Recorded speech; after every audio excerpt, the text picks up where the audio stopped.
খুলনা প্রকৌশল ও প্রযুক্তি বিশ্ববিদ্যালয়ের শিক্ষার্থীদের ওপর হামলার ঘটনায় জড়িতদের চিহ্নিত করে বিচারের দাবি জানিয়েছেন বিশ্ববিদ্যালয়টির সাধারণ শিক্ষার্থীরা। মঙ্গলবার সন্ধ্যায় জাতীয় প্রেস ক্লাবের সামনে এক মানববন্ধনে এই দাবি জানান তারা। শিক্ষার্থীদের অভিযোগ, চলতি বছর 18ই ফেব্রুয়ারি হামলার পর ন্যায় বিচারের দাবিতে তারা আন্দোলন শুরু করলে বিশ্ববিদ্যালয় প্রশাসন 25শে ফেব্রুয়ারি হল বন্ধ করে দেয়।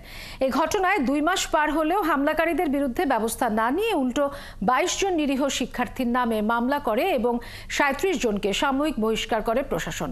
এ সময় শিক্ষার্থীদের বিরুদ্ধে মামলা ও বহিষ্কার আদেশ প্রত্যাহারের দাবি জানান তারা।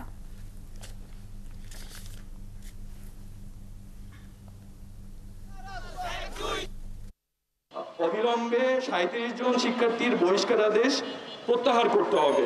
কুয়েট প্রশাসন তখনই এক ষড়যন্ত্রমূলক মামলার আশ্রয় নেয়।